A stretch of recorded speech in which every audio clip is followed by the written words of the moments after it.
Welcome back. This is Armington Willis, and we're taking a look at the Gray Cat SVT or STV.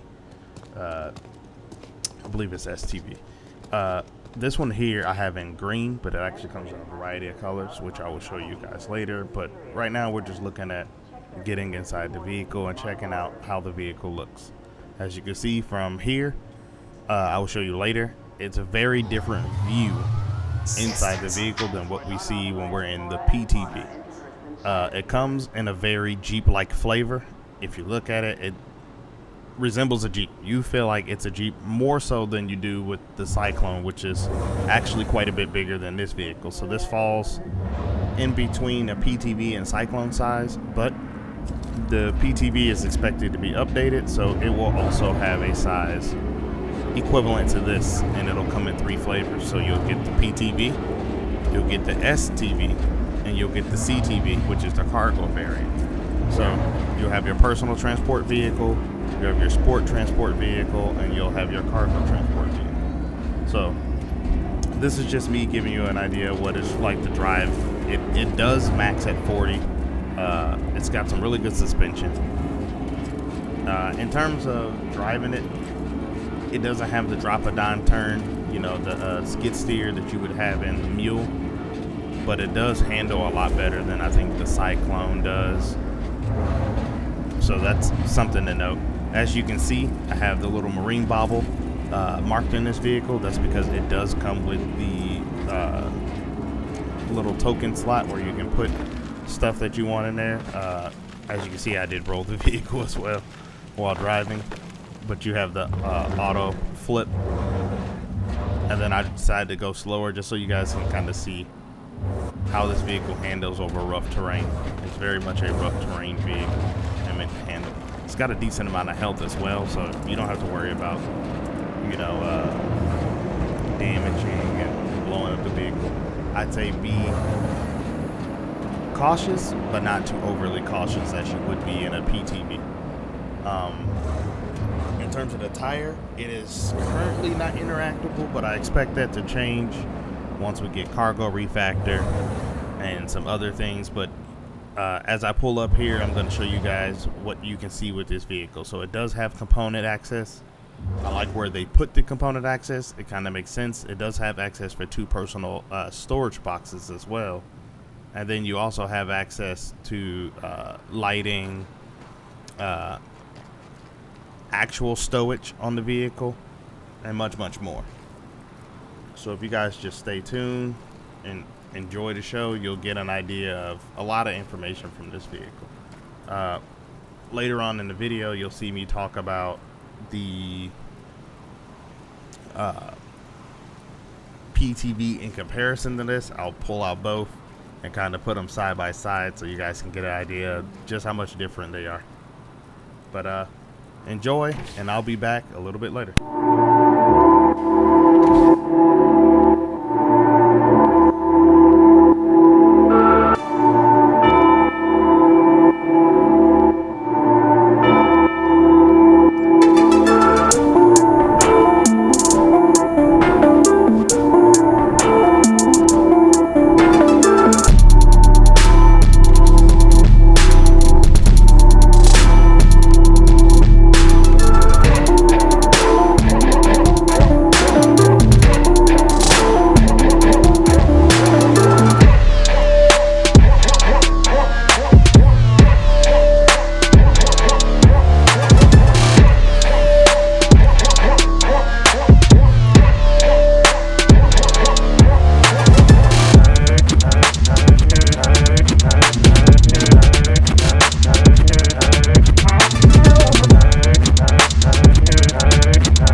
All right, people, now that we done got some sounds, time to get back at it. So here is me with both the PTV and the STV.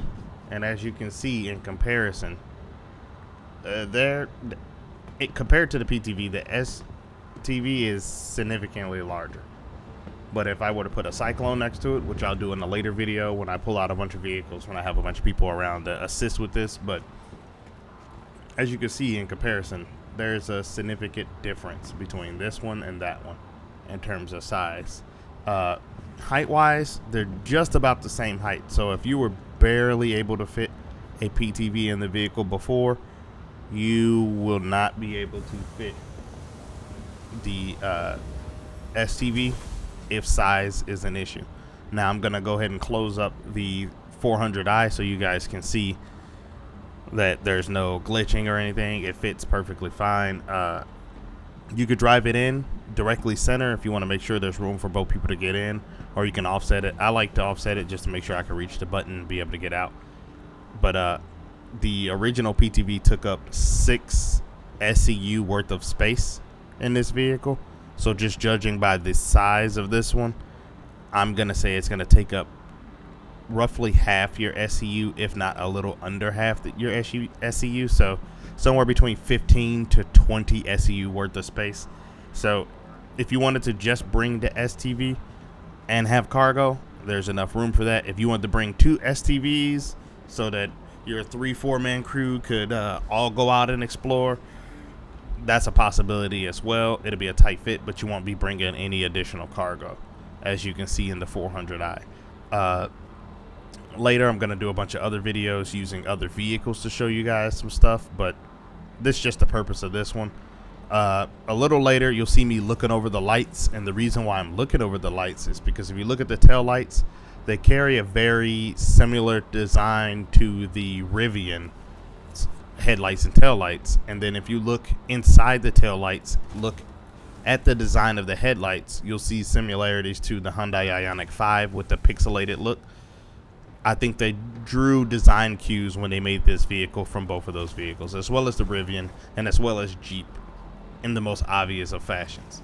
Anyway, that's all from me. You guys enjoy the view of the vehicle, checking it out, seeing the lights, seeing the dashes in comparison, and I'll see you guys in the next video.